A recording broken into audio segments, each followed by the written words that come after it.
Hey, hey, hey, happy Thursday. Tonight, I will be paging through and reviewing Schultz from Corthalis Publishing. So come on in, pull up a chair. The Daily Dope is in the air.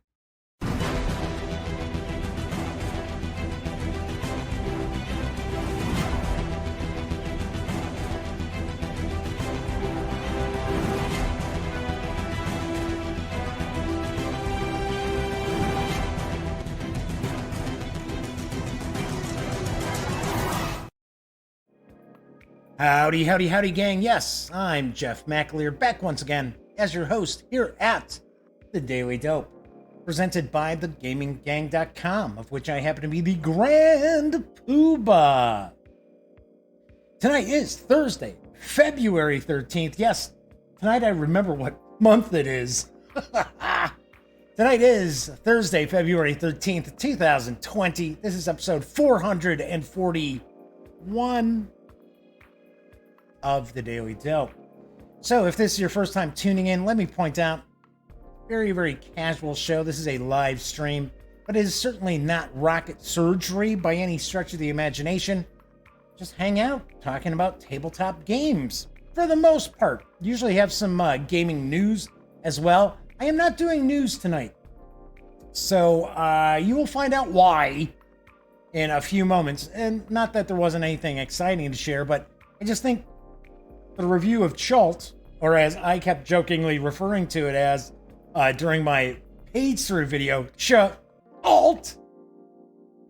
People got upset about that. They're like, dude, don't you know what that little apostrophe means, man? And I'm like, yes, D'Artagnan, I know what it means.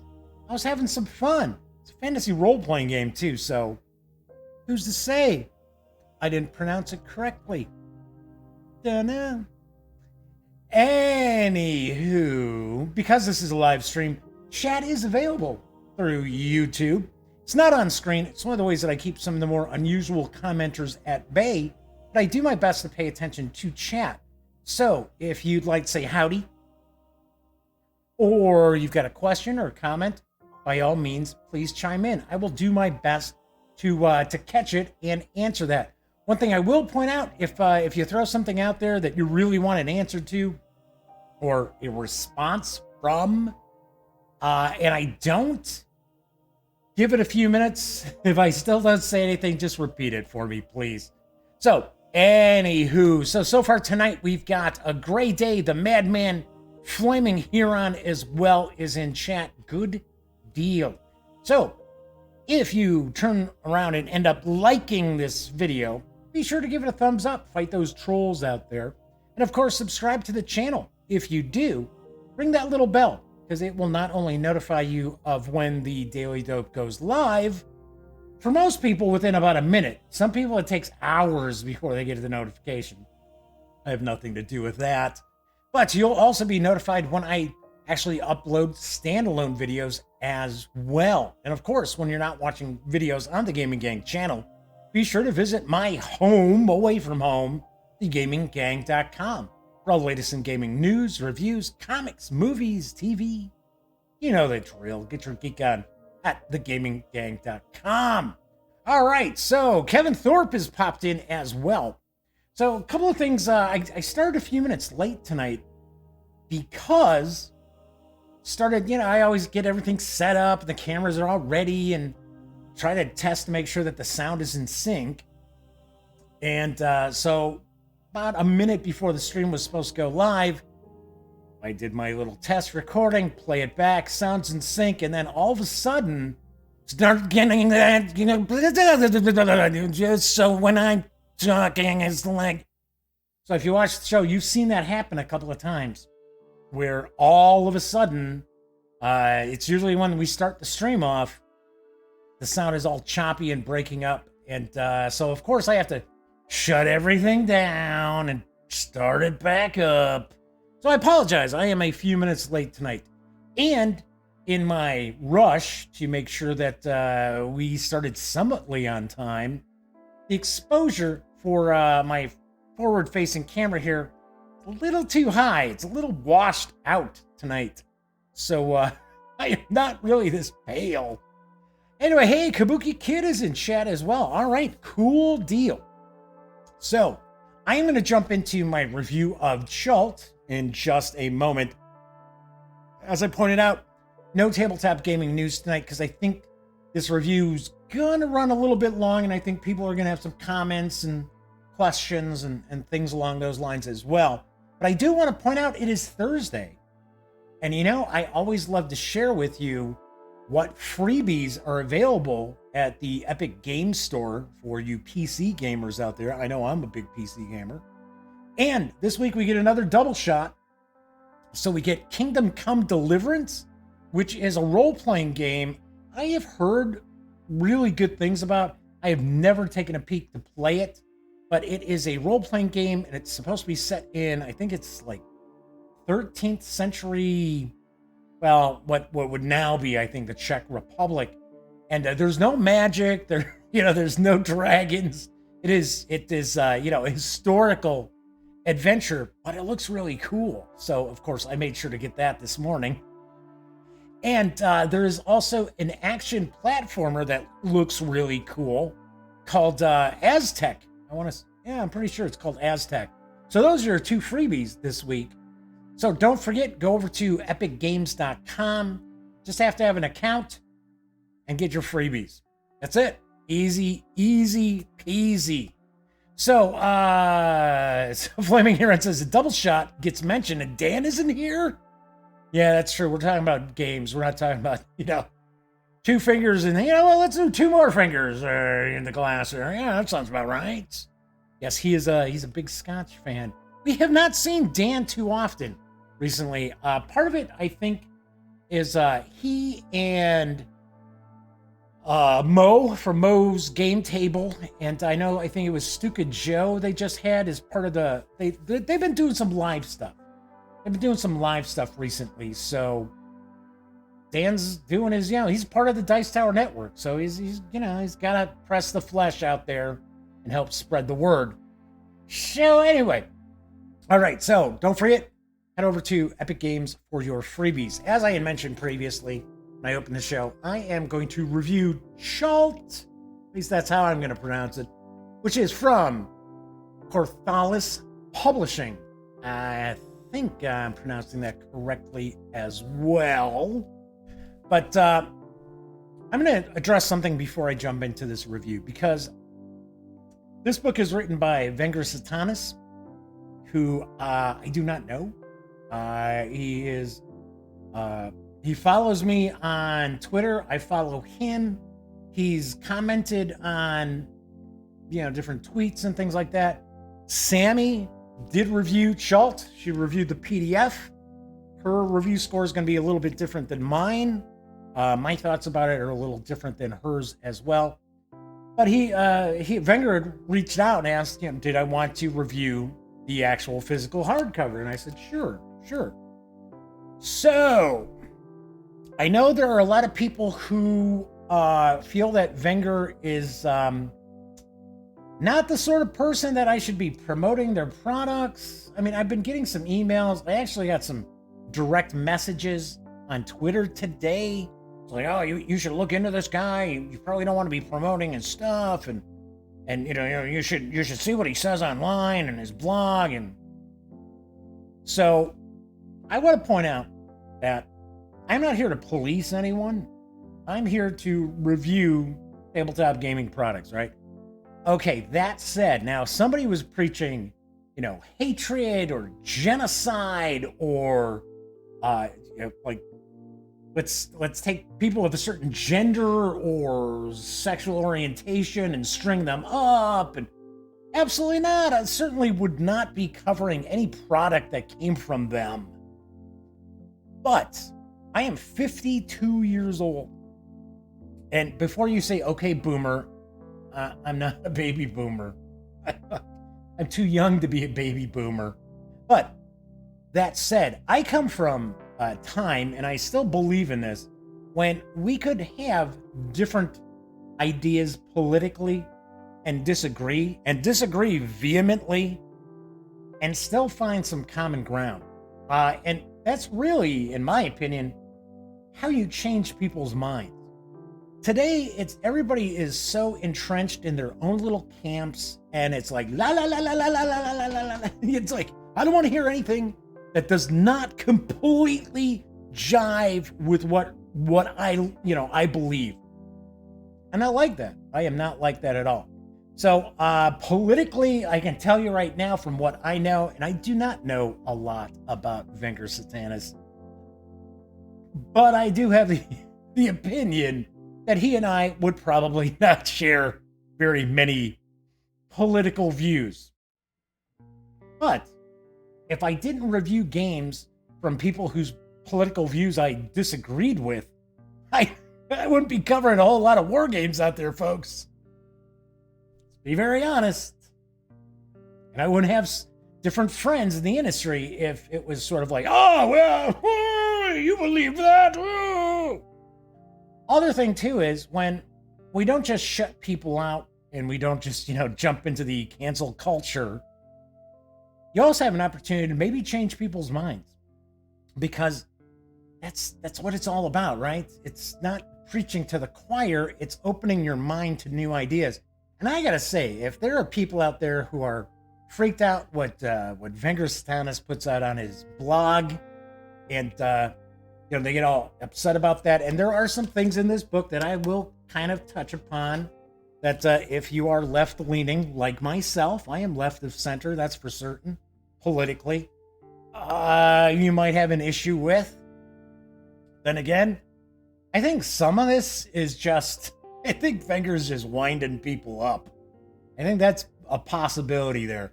Yes, and of course, if you want some of like a woman's point of view about this book, check out Sammy's review, which I posted a couple of months. I think it's been a couple of months. Anyway, so that's what I'm trying to say is, just because I'm reviewing this does not mean I'm rubber stamping everything that Venker Satanas has said or stands for or anything like that. But just because I probably, 99% probably, don't agree politically in the same things that Venker believes in, doesn't mean I can't look at his book and talk about his book. And maybe, just maybe, enjoy quite a few parts of the book too. So, that said, so let's see. Great, he's like, it's from Venker Satanas. So, is it Venger, like the D&D cartoon? I don't know, a grade A. I really don't. Like I said, I don't know this gentleman. I just know a little bit about him. Lives up in Wisconsin. Not in Lake Geneva, as far as I know, right? That'd be pretty OSR, wouldn't it? And I believe he's a family man. So, once again, I don't think it's necessarily my job to sit there and sit there and vet every single person who's a game designer or author or anything like that. That said, once again, I apologize if for some reason this author has threatened the lives of people. That would be something that I would not be keen about. The madman says, yikes, I'm the last of the boomers. All right, so anyway, let's jump on in. Because, as mentioned, Schultz is written by Venker Satanas, published by Corthalis Publishing. I think that's how you pronounce it. With artwork and graphic design provided by Glenn Seal. Hey, from Monkey Blood Design. Definitely love Glenn's stuff. Glenn, I should say. Yes, the Midderlands, folks. Anyway, also Slappy, Monstark, Serrano, Yannick Bouchard, Brent Schreiber, Dan Brown, Paul Carrick, Luke Orem, and Matthew Bailey. The 208-page hardcover is, I believe, still available. I know it was printed up in a limited print run. I think the print run's about 2,000, I believe. It's actually numbered inside the book. Last I had heard, and I might be wrong, but last I had heard, you could still get copies of the hardcover for $50. That includes shipping if you live in the U.S. Of course, you can also snag the PDF from DriveThruRPG for $17. It's on sale right now. It's normally $20, but you can snag it for $17. And of course, whenever I mention Drive-Thru RPG, keep in mind that the Gaming Gang and thus the Daily Dope are affiliated with the One Bookshelf sites. So if you go visit, say, Drive-Thru RPG, please stop by thegaminggang.com first, click on one of our banners. That way, if you do make a purchase, you get a little portion of that. But there are a lot of people who do that for us, which is fantastic. And that does help keep the Gaming Gang website around, because that hosting is not cheap. And our little, I guess, commission, I guess we'll say, from Drive-Thru pretty much pays for that every month. All right, without further ado, let's jump on into the book here. Ta-da! So, this is Schult. This is the hardcover. So the front cover, back cover are the same. Gotta say, I was very impressed by the production quality of this book. So it's got a nice dust jacket on it, but also, if you notice, it actually has, and I think they call this embossing. Maybe I'm wrong. Well, we have Schult on the front, and a lot of times you'll see books out there that if they have like just a dust jacket, you take the dust jacket off and it's just nothing, right? So I thought that was cool. Yeah, so this is number 301 out of 2,000.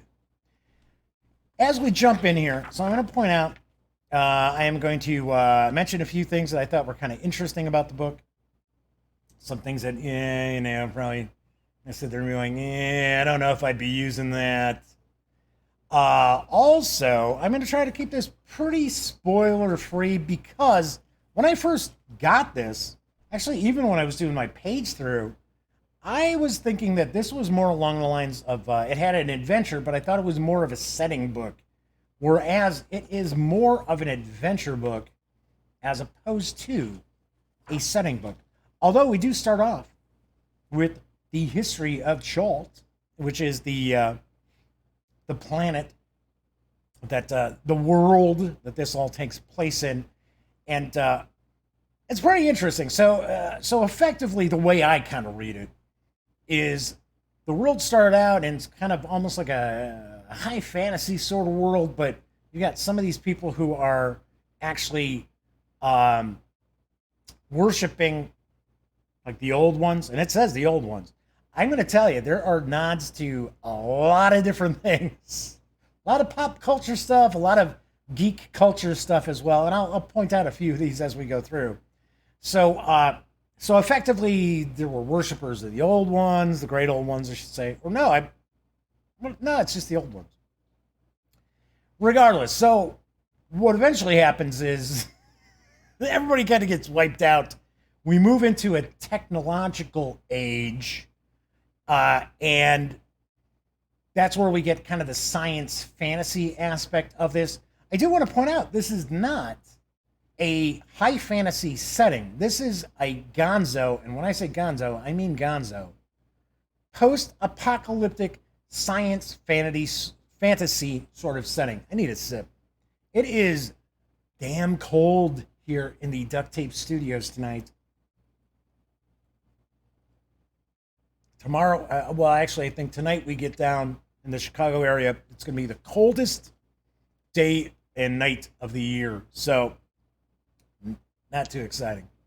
So, yeah, tomorrow I'm going to be down here doing the Friday show. I'll be like, It's not horrible, but it is kind of cold down here.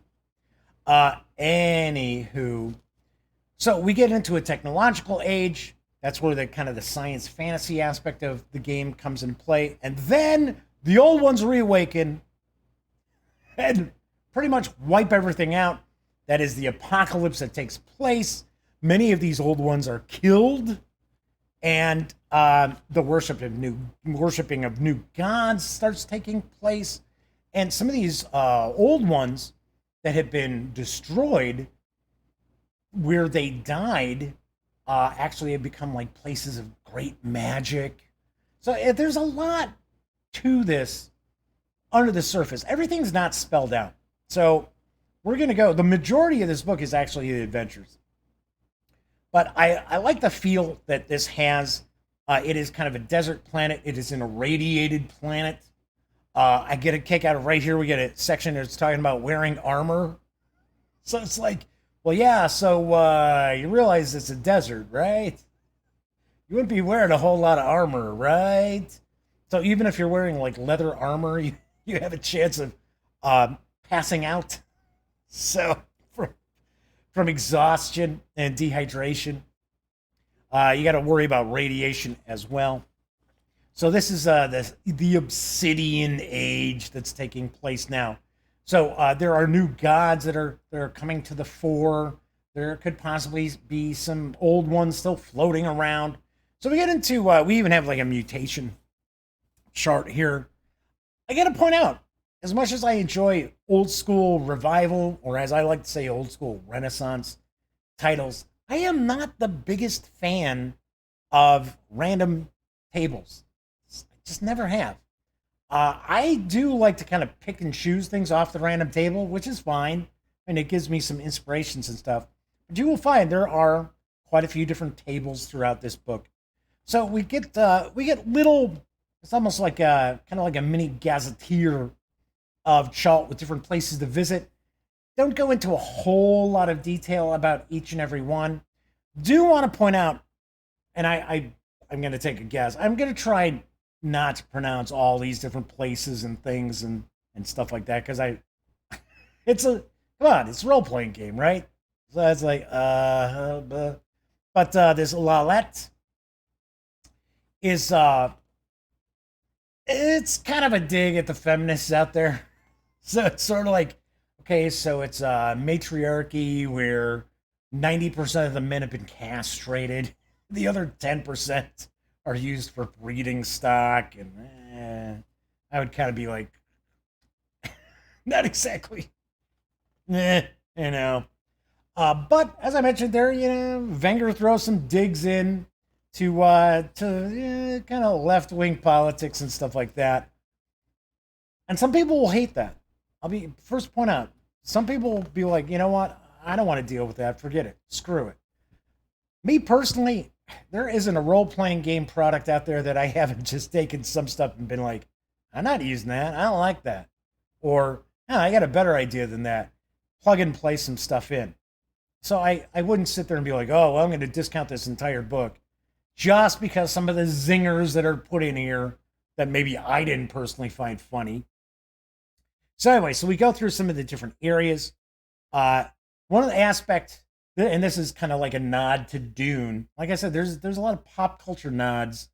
Dune, Star Trek, Star Wars, The Muppets. It's like, okay. Like I said, this is completely gonzo. But the planet is a source of melange, which I could have swore isn't that the spice on Arrakis in Dune. I know somebody in chat's going to say, yeah. So you can actually refine. I can't remember the thing off the top of my head. It's what they're mining. They're fracking, basically. They're fracking for this substance, which can be refined into melange.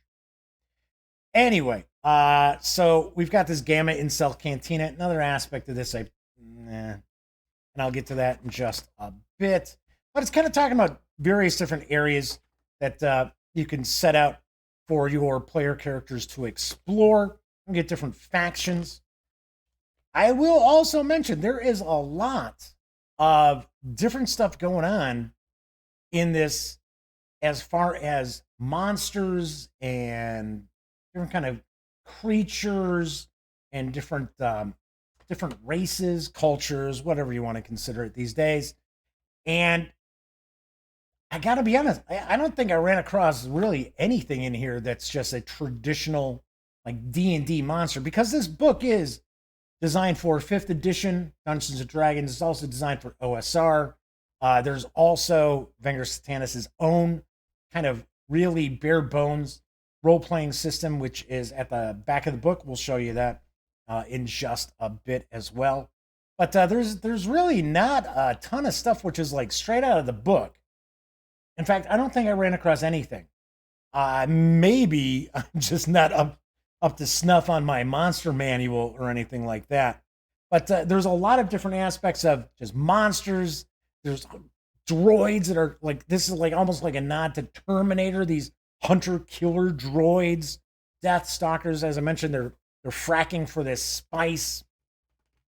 The Pharma Initiative, which is actually a group who is trying to rediscover science because this is, like I said, this is a post-apocalyptic world. In fact, it kind of reminds me, and this is weird.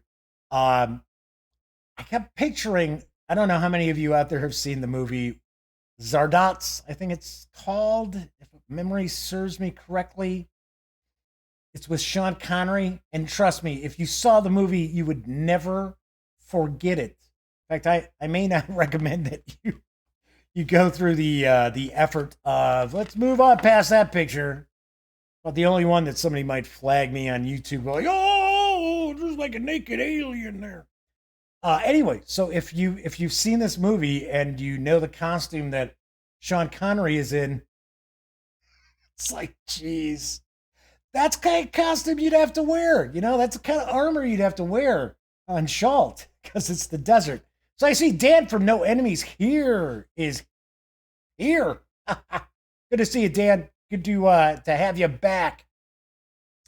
So there's all different stuff going on, and I'm going to say this a bunch of times, but I can't tell you enough times just how gonzo this is and how many nods to a variety of different pop culture and geek culture IPs, I guess we'll say, are in here. So we get some of the exotic races, which really kind of boils down to all these different kinds of elves. And the elves here are a lot different than your traditional high fantasy elves. They are sort of degenerate. They're you know, kind of a little kind of evil. Funny enough, the various different elves as a whole kind of remind me a bit of Michael Moorcock's Milne from the Elric novels, sort of decadent. So kind of interesting. I thought that was a pretty kind of a cool take. So of course, as far as if you want to have halflings and orcs and so on and so forth, half orcs, tieflings, you know, it's basically do what you want, right? Knock yourself out. So we start getting into more of the adventure stuff. So we have the City of the Purple Demon Worm, which I am not even going to try. Kradimic. Say Kradimic. Kids like, Dan. Yeah, it's been a while since we saw Dan hanging around. Anywho, so we get some different details. So this is kind of a mini adventure here. And once again, like I said, I'm going to keep this kind of spoiler free. So there is this city that this demon worm, the purple demon worm, actually controls by telepathy, mind control, what have you. And I want to say it's a solar flare that kind of shorts him out. So these people of the city start regaining their free will. And there's actually kind of a dungeon under the city that was the home to the priests who kind of took care of the, I should say, violet demon worm. And no, actually, it is the purple demon worm. The violet demon worm is another adventure where you actually go inside the frozen violet demon worm. I thought this was pretty interesting. I thought this was actually pretty wild. So effectively, what's going on is that the player characters go into this frozen worm to try to unearth treasures and things like that. And it's a dungeon, basically a dungeon. And I gotta say, I don't believe I ran across in any of these adventures any room that did not have something going on, which some people may not like. But especially since we're talking about a worm here. We're not talking about, a dungeon.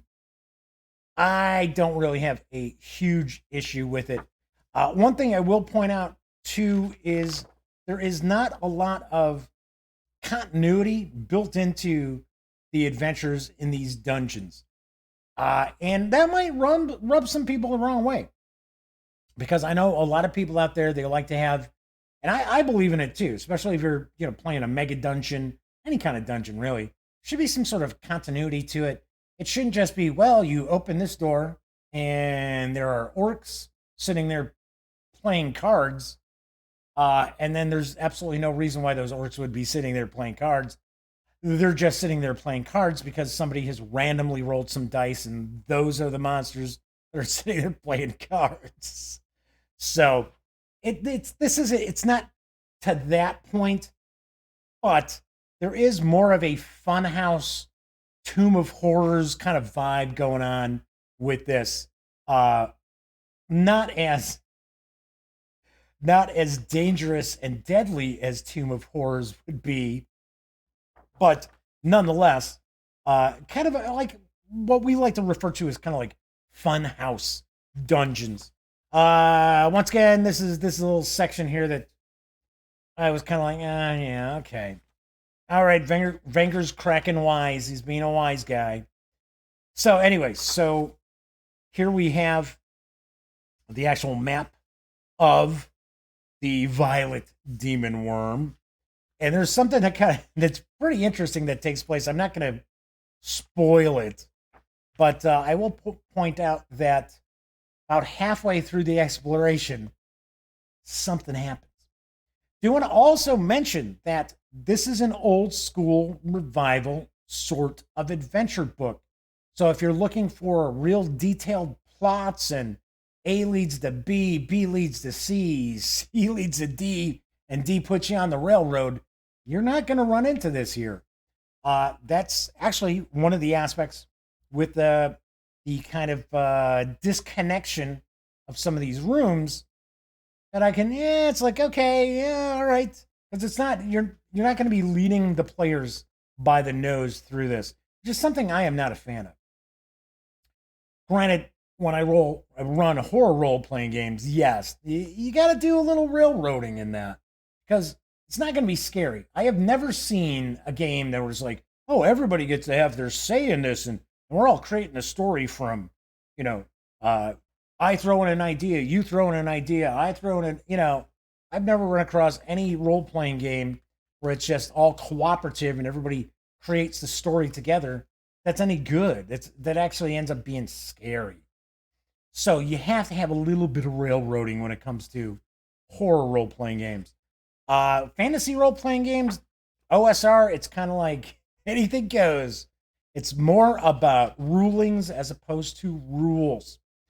This section here, this is the Gamma Incel Cantina. This is a section I probably would not spend much time on, if any, as far as utilizing this at my own game table. It's just, I know some folks out there might be familiar with Alpha Blue, which is also from Carthalis Publishing, written by Wenger Satanis. And that is a very mature, wink, wink, nudge, nudge. There's actually quite a bit of nudity in the artwork, stuff like that. I don't know. I don't need that in my game table. I try to keep my stuff like PG-13, except for the horror aspect. That's usually pretty R. But I do a lot of like fade to black kind of stuff, if we're getting into kind of mature themes.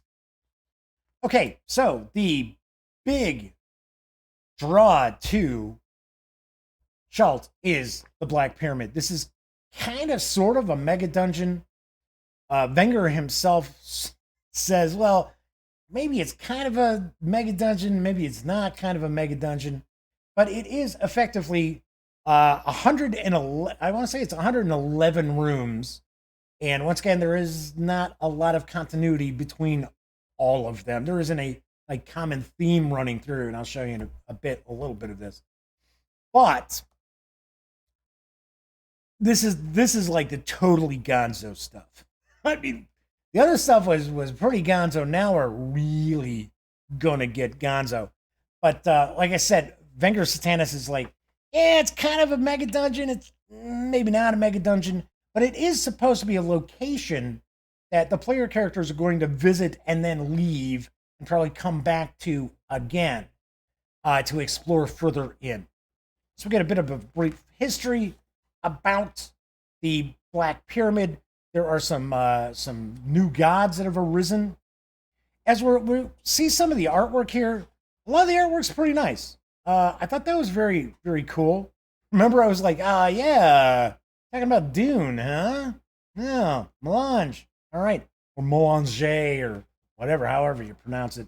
I'm lucky I can speak English. I treat it like a second language. All right. So, anyway, so we dive in. The majority of this book, more than half of this book, is devoted to the Black Pyramid. And it is bizarre. So we've got some NPCs. We've got different creatures. Here's the NPCs now that you're going to encounter. These are, as I mentioned, we've got different new gods who are being worshipped within the pyramid. We've got different factions that you can run across in the pyramid. That's one aspect of old school Renaissance kind of adventures, and that I always love the factions. If you can have a bunch of different factions, I do this in my Call of Cthulhu games too. Got different factions that they're all looking for their own angle, and the player characters are always sort of like, so who are we going to utilize here? Who are we going to turn against each other for our own benefits? Or is it just, which side do we choose? Or do we not choose any side? Got some information about the different loot. As I mentioned, here we go, re-entering the Black Pyramid. So there are some ideas here for why the player characters might return. So then we start getting into the map of the Black Pyramid. Kind of crazy layout there. I'm not going to talk about each and every room, but I am going to discuss how bizarre some of this stuff is. So one of the rooms right here, it's a movie theater. And the characters walk in and they see these humanoids. What kind of humanoids? Well, that's kind of up to the game master, right? And they're watching a video, or they're watching a film, I should say, of people in New York after the apocalypse. It's like, okay. It's like, where did that come from? There's a tiki bar in there in the Black Pyramid. Videodrome. Now, I'm not sure where David Cronenberg and Deborah Harry are, but they're not mentioned in this. But that was the first thing that popped in my head when I saw Videodrome. There's a beach. People of Tomorrow. Now, wasn't that the Tomorrow People? Wasn't that a famous British science fiction show? I kind of get the impression that there's sort of the Tomorrow People. There's a fallout shelter. There's a nod to, I don't know if this is supposed to be a nod towards VeggieTales, which is these anthropomorphic vegetables or fruit, or I should say fruit, not vegetables, are not going to be VeggieTales because they're planning on trying to murder people who occupy other nearby rooms in the Black Pyramid. I know I'm spoiling something here. And they're pissed at the player characters because they're throwing the Black Pyramid out of balance by being there and no doubt probably having killed some of the creatures and monsters and faction members they've run across on the way. There's somebody doing a podcast.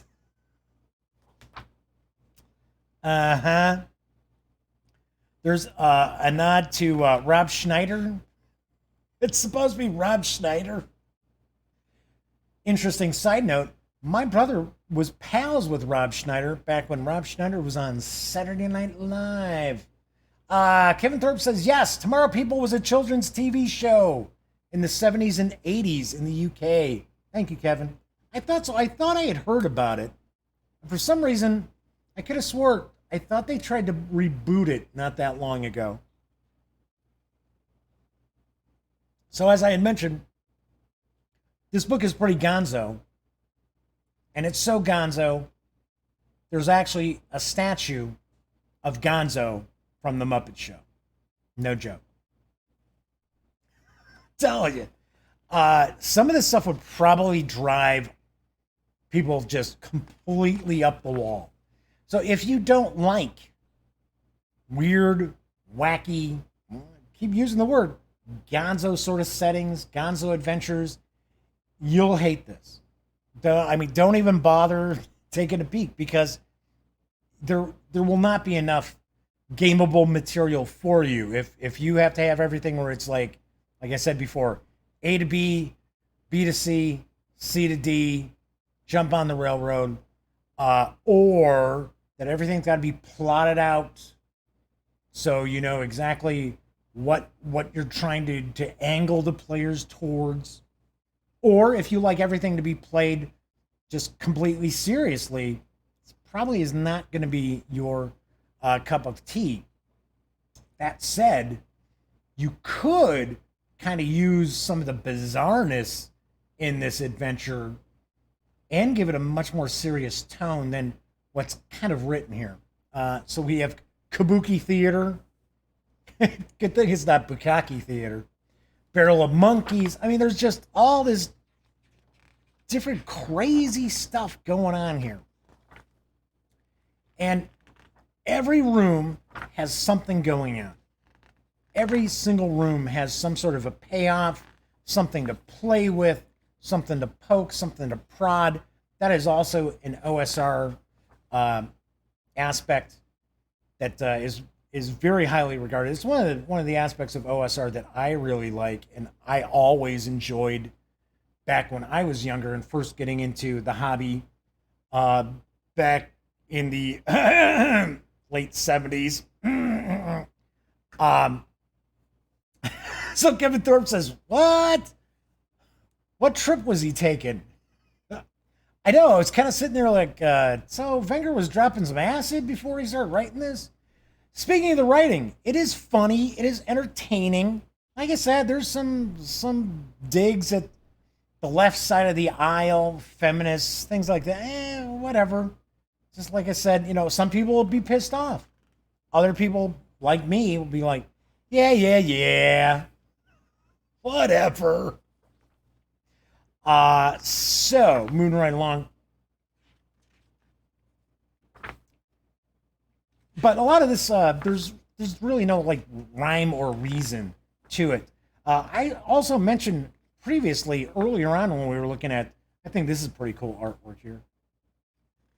When we were looking at the other kind of mini adventure, unlike most dungeon delves, you don't have any empty rooms, which is fine. I don't have any issue with that. In old school Renaissance adventures, especially like fantasy adventures, even like original Dungeons and Dragons, you'll find that, especially if you're doing like gold as XP as opposed to killing monsters, that is one aspect that I always love about OSR. And this is what I started talking about. Then I kind of got distracted talking about with what Kevin had said about what kind of trip is he on. Is the fact that, for one, the game is about rulings, not rules. It's like if you follow the show, if you've seen me talk about role-playing games at any point in time, you've probably heard me crack about, oh, thank God we've got grappling rules. It's like, we don't need 4 different rules sets as far as different hand-to-hand combat, unarmed combat. But another aspect is that in good OSR adventures, there's a lot of temptation. And what I mean by that is the players know that if they go and if they turn the crank on the side of the statue, something bad is probably going to happen. But they also know that there's like a gem, like in the and the upraised hand of this statue that they can't reach. And they figure, well, maybe the crank actually lowers the arm down. That's the kind of temptation I love, where it's like, okay, are you going to push your luck? So, you're going to push your luck here? So, there are Shoggoths in here as well. As you go further into the Black Pyramid, the encounters do become a little more challenging. But not in a natural progression sort of way where it's like, oh, well, you're going to start off your first level and then now you've gotten to room 99 and you should be 14th level by now. It's not to that extent. But as you go further on in, the monsters, the baddies, tend to be a bit more difficult to deal with. Another aspect I like too is we see that we've got these nice, quick, small stat blocks, give you information about the different creatures. There's got to be 100 or more. There's got to be more than 100 easily different creatures and monsters in this book.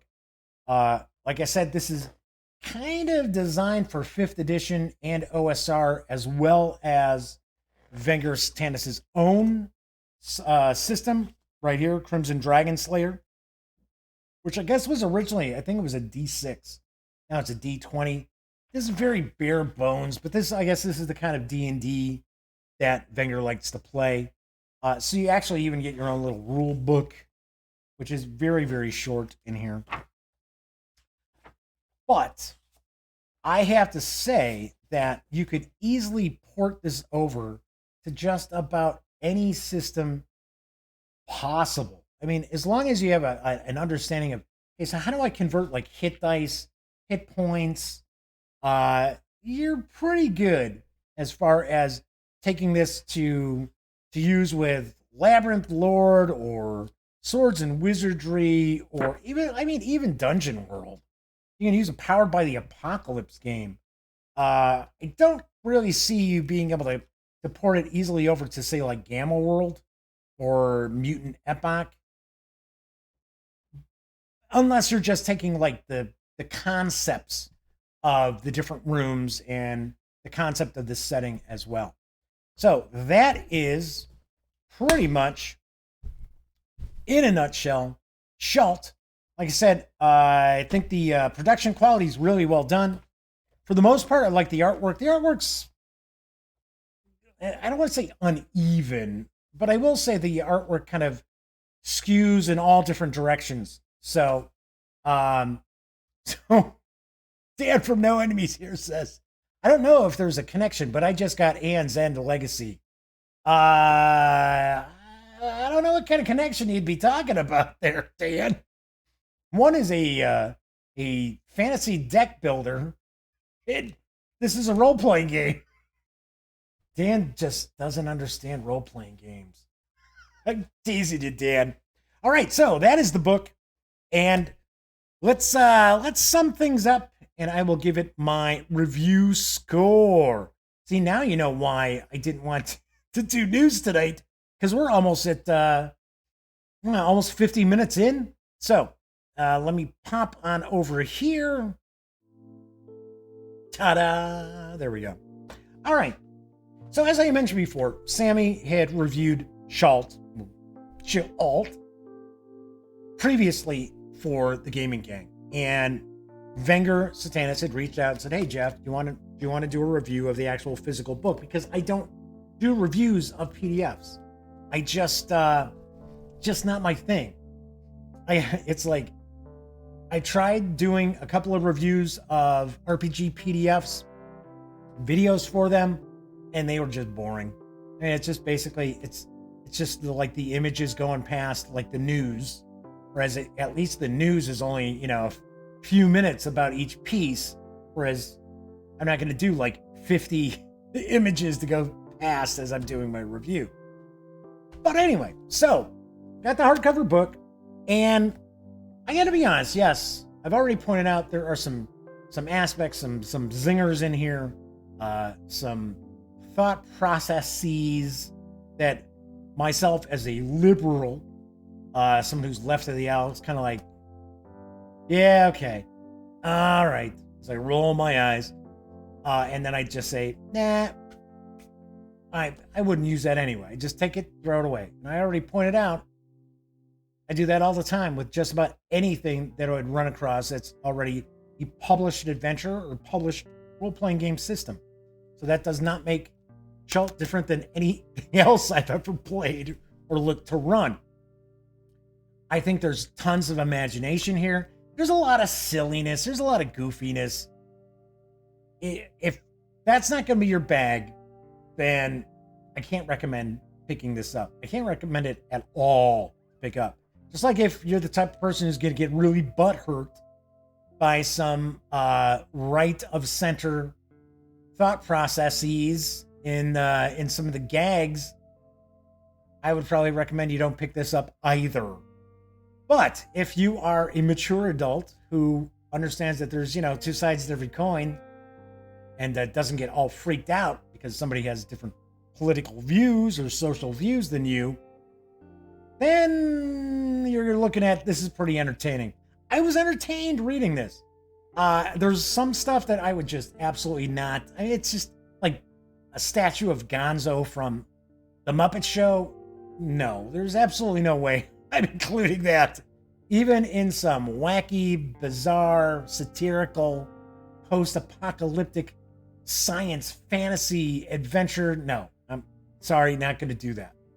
There's references to Star Trek and, as I mentioned before, Dune, all different stuff.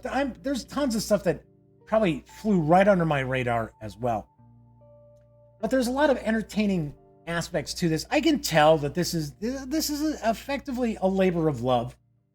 You can see that a lot of effort went into this, into producing this, and gotta say, so no, Dan says copyright infringement with Gonzo. No, because they don't actually. There's actually no mention specifically that it's Gonzo, and there's no mention of the Muppet Show.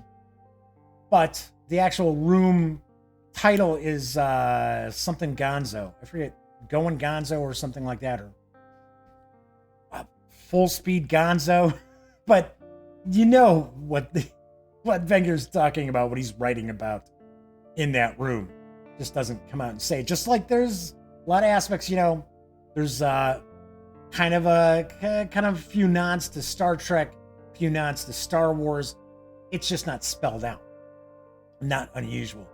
Anyway, all in all, I think if you're looking for an entertaining read, something that you can utilize, if you're looking to do something that's kind of off kilter as far as your OSR post-apocalyptic adventures, I think you should give Chult a try. Take a peek.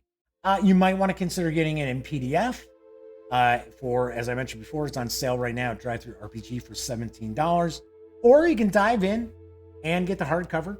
And that is, like I said, I believe it is still available from Carthalis Publishing for $50. So all in all, on a scale of 1 to 10, I give Chult a very, very solid 8.5 out of 10. Ding it a little bit because, yes, I don't necessarily need to be sitting there, reading stuff that, I didn't think was funny. Especially, like the knocks at, like, feminism and stuff like that. It's like, whatever. But, and I think that it's sometimes a little too silly in some of the stuff, some of the rooms and the adventures and that. But then again, there's like the anthropomorphic fruit who are planning to try to take over the Black Pyramid by killing the creatures in the nearby rooms, and then they're mad at the player characters for coming in and killing the creatures in the nearby rooms, and thus throwing the Black Pyramid out of balance. Yes, that's a little mini spoiler. So, all right. I thought Gonzo was style versus actual Muppet. Yes, that's why I'm talking about. It is a Gonzo style, but one of the rooms actually has a statue of Gonzo, with the hook nose, from The Muppet Show. Although it doesn't specifically say, oh, by the way, this is Gonzo from The Muppet Show. So, yes, it is both a grade A. All right, so that is it for tonight's show. Tomorrow, there's no show Monday. I am off. I'm not for the holiday, so I am taking President's Day off, just so you know. I'm not sure what I am going to cover next week yet. I did have something just show up from Arc Dream Publishing for Delta Green. I think I'll squeeze that in one of the days. There's supposed to be the D&D card game, the monster, expansion for Dungeon Mayhem. So that is supposed to be showing up like tomorrow or early next week. I know people love the, when I roll out the D&D kind of stuff, like right away. So anyway, tomorrow. This is a huge box. Once again, I apologize for the really bright exposure, but I wasn't gonna. I was running late. And I wanted to make sure to get the show in without messing around. So let's try to. There we go. So tomorrow I'm gonna unbox and take a first look at Imperial. Maybe I'm pronouncing that correctly. I hope so. This is from Level 99 Games. This is a huge box. All right, so that's kind of give you an idea of the back a little bit. I gotta scoot way out of the way to get this box in the shot. So that is on tomorrow's show. Ugh. And don't forget, I have a contest going on. Tomorrow at noon is your last opportunity to jump into the contest. I am giving away 8 PDF copies of a variety of role-playing games. So there are 3 different ways for you to win.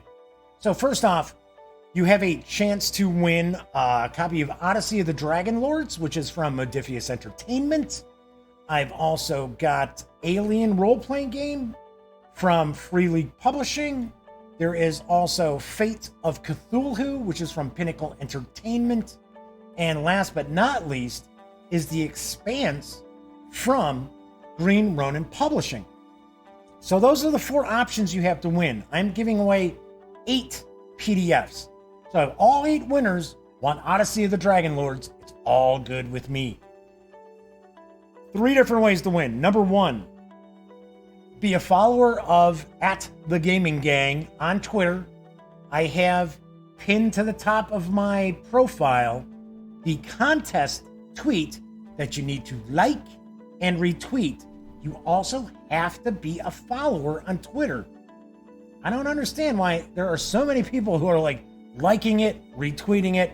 They're not a follower. They're not going to be in the running. So that is 3 copies going out to Twitter followers like that. Giving away 3 copies to people who subscribe on YouTube.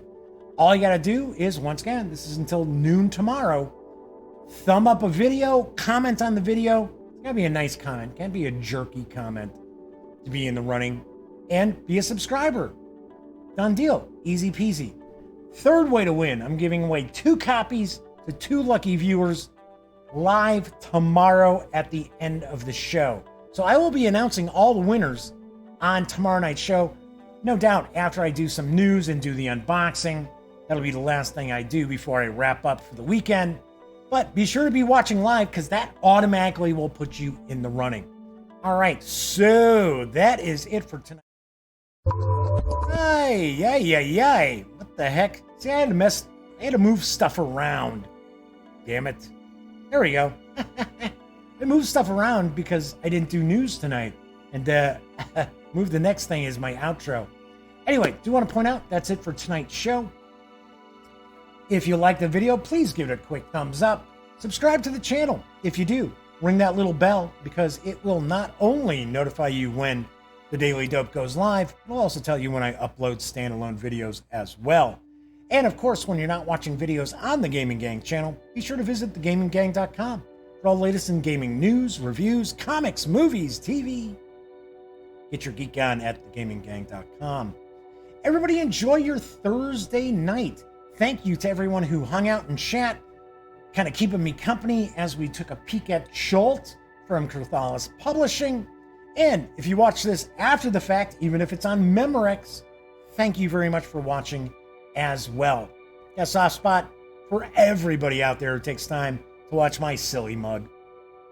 Anyway, enjoy your Thursday night. I will be back tomorrow. And until then, happy trails.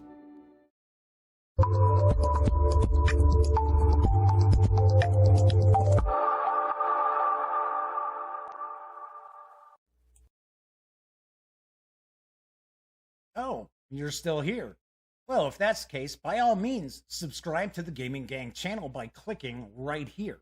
And of course, if you want to catch up on past episodes of The Daily Dope, check out this playlist. And if you'd like to see what YouTube's recommending you take a peek at from the channel, just give a click right over here. Of course, I'm Jeff McAleer, and once again, thank you very much for watching.